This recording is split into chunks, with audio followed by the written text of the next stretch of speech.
Welcome to another episode of Life and Whiskey. As always, I'm Jordan, and today we're going to look at Old Forester 1910. Now, this bottle of Old Forester 1910 is the original release that I picked up. It's an older version. You can tell the color of the security seal on it is like this light robin egg blue. The actual blanking on what the heck you call this thing. Label. Wow, rough day already. The actual label has more of a tannish, brownish, yellowish tinge to it. On the new Old Foresters, the security seal is a dark blue, and you can see that it has much cleaner lines, and that the label itself is a much brighter white, or at least hopefully you can see the two differences here. And we're going to compare the two. Today is June 21st, 2020, so happy summer solstice to everybody. Longest day of the year. Kind of interesting. Just yesterday, and you can see I'm in long sleeves here and whatnot. Father's Day was 2 days ago on Sunday. Got this nice Talisker Distiller's Edition from my wife and son for Father's Day, so we'll be reviewing that one today as well.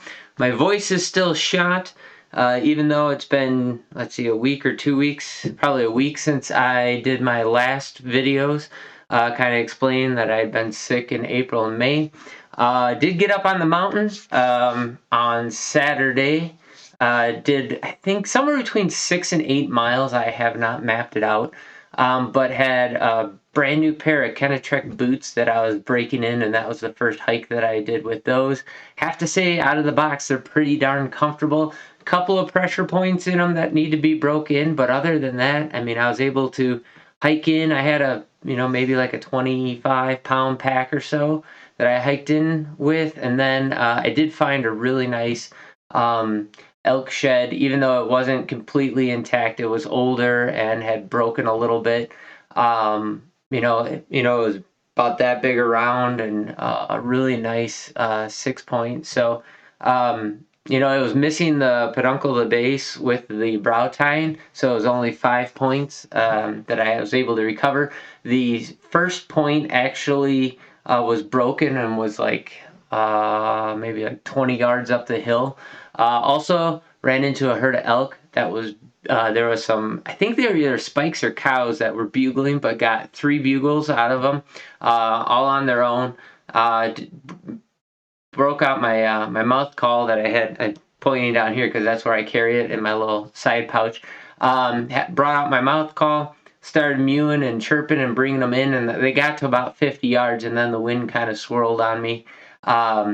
And they caught wind and they took off. But it was pretty cool to catch some bugles in June. So anyways, that's where everything's at. So like I said, it is June 21st, the solstice. We're going to do this bourbon, maybe one of these other bourbons. We got a Old Granddad 114. We have a Baker's. We have a Templeton Rye, which is a special edition. We have a Pendleton 1910 Rye. We have a 1792 Bottled in Bond. So we're going to knock out a couple of these. I don't know how many we will get through. And then we'll finish with this Talisker because it's peated. I'm not going to blow up my palate right away. And we'll finish with that one. So if you were watching this next series of videos, over the next couple of weeks, I'll be dressed like this. And we'll be reviewing these different whiskeys. So for starters, we are going to start with just the new version of 1910. I've already tapped into this. I will say I liked the old 1910. I like the new one even better.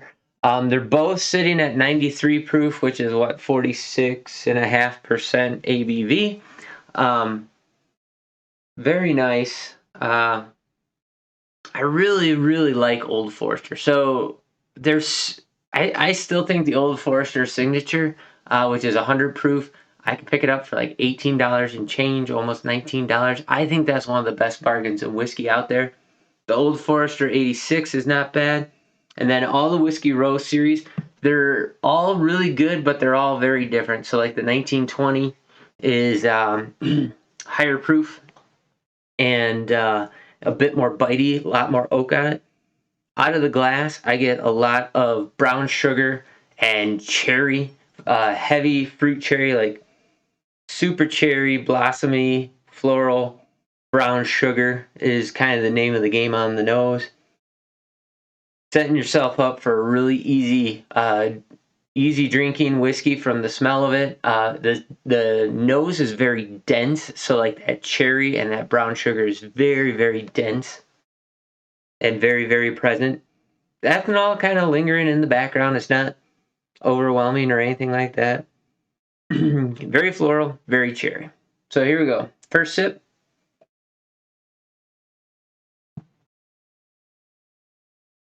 First sip is a little dry up front, a little medicinal cherry, then it moves into a sweet cherry. You pick up that brown sugar in that middle. Catch a touch of vanilla, and then it pushes into a little bit of tannic oak into the finish. Really well put together profile. The flavors really move from flavor to flavor. No real spiky parts. The ethanol kind of picks up in the tail end of that. Not overwhelming by any means.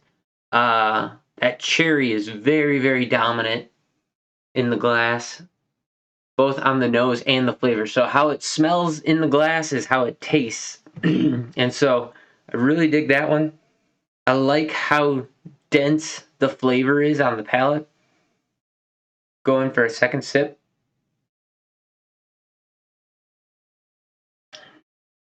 Second sip sweetens up a bit in the beginning. And then so it's more densely brown sugar in the beginning, and then it pushes into that heavy cherry, and you get more of that barrel impact on the end. Yeah, that's just a really dense flavor. Okay, for comparisons then, we are going to look at the old. Sorry, we're going to do a little bit of palate cleanse there, just because, once again, without having drank a ton of whiskey over the course of the last couple of months, my palate's extremely sensitive to whiskey. So I want to take out as much of the impact from the new version as I can before trying the old version. So on the nose, for starters, the nose is way more muted. It's not anywhere near as dense. It's more of a cherry blossom, a really light cherry blossom rather than a dense fruit cherry. I'd actually say I think I prefer the nose a little bit more.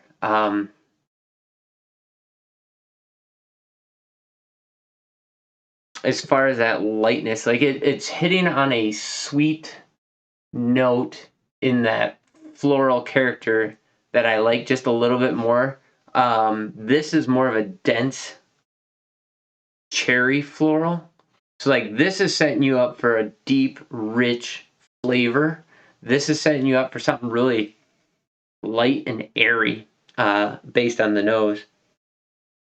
And there's more of a vanilla caramel in the background rather than a brown sugar on the old version. Going for a sip.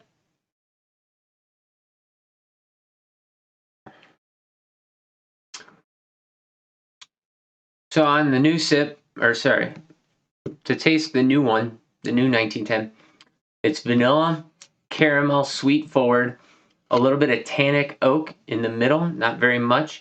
Pick up a slight ethanol ding and a little bit of black pepper. And then it kind of finishes with a dry fruit cherry on the finish. So I would say the noses match the flavor profiles of these. The new 1910, the nose sets you up for a dense and rich and hefty palate. The old 1910 is lighter, more sweet and floral, and I would say that the new or the Old Forester 1910 has that character in the flavor profile, that it's a more subdued set of flavors. So the new one is very dense and bold, and the old one is very light, and it has sweeter characteristics, and it's lighter in profile. So it doesn't have that dense richness that the new one has. They drink very differently from each other. Um, yeah, the old one is definitely lighter.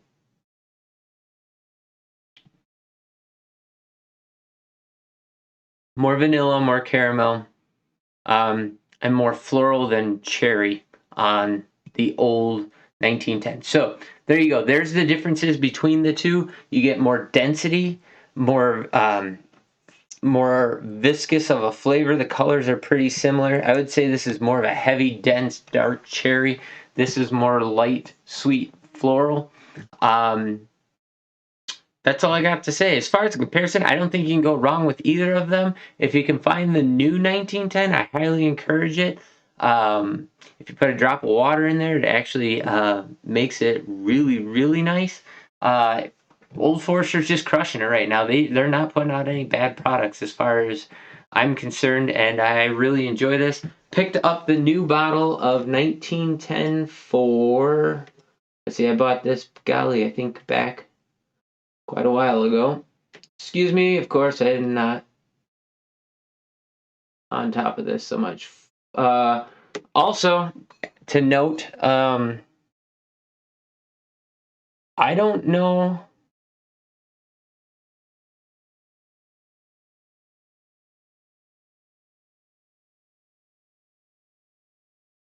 So this says barrel finish. Sorry for the dead airspace.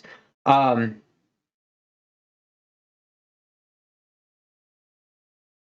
yeah, I don't really remember about the old one. The new one specifically makes a point of saying that it's double oaked. Um, I did forget to say that originally. Um, So it's double barreled expression, follows the same process as the original Old Fine whiskey. And that's what this one says too, only it doesn't say double oaked. I'm sure it is, because with the exception of specifically stating that this is double oaked, um, it basically says the same thing on the labels about following the old process and whatever.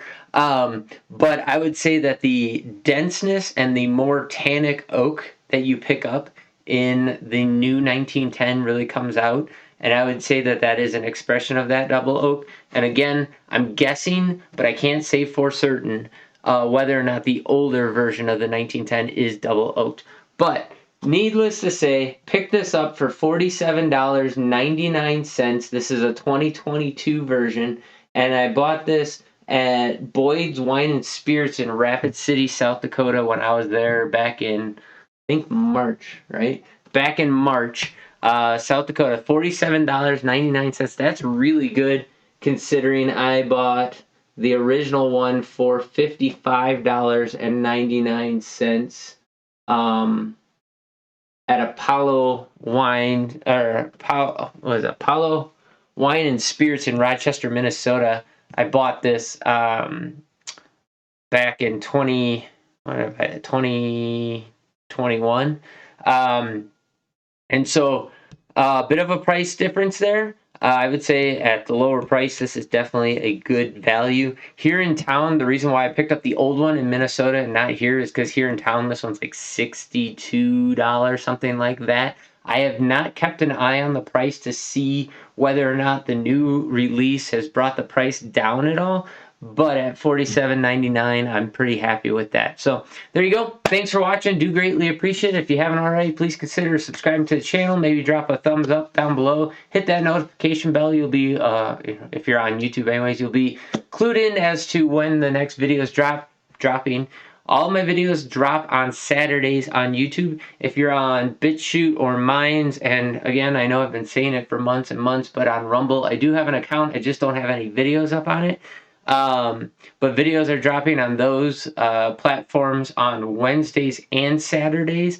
And as of right now, I'm up to video and whiskey review 192 on those platforms, and I am months and months ahead of YouTube. So if you want to see what's coming, or if you want to, stay up to date on videos, check out BitChute or Minds. It's Life and Whiskey on BitChute, and life_and_whiskey on minds.com, and Life and Whisk, because I'm not sure the EY actually came through, because you might have to have a premium channel to have that many characters or something goofy like that on Rumble. But like I said, there aren't any videos up on that yet, and I'm hoping to change that. But anyways, drop in the comments down below what you can find 1910 for, Old Forester 1910, that is, in your area, and what your experiences are with it, what you think of it. I personally am a big fan of it. I think it's a well-priced, good drinking whiskey. And I really do enjoy the 1910, maybe the best out of the Whiskey Row series. But I would also say that the Signature 100 and the 86 are really, really hard to beat for $20 whiskeys. A lot of flavor and a lot of good stuff coming out of those bottles. So check those out as well. Also check out my reviews of those whiskeys. I don't remember what review number those are, but I have reviewed all those before. So check those reviews out as well. And anything else you want to comment on, drop that down below. I'll be sure to get back to you guys and comment on your comments if I see them. So thanks for watching. I do greatly appreciate it. You guys have yourselves a great day, and we'll catch you in the next video, which will be one of these whiskeys over here. Thank you.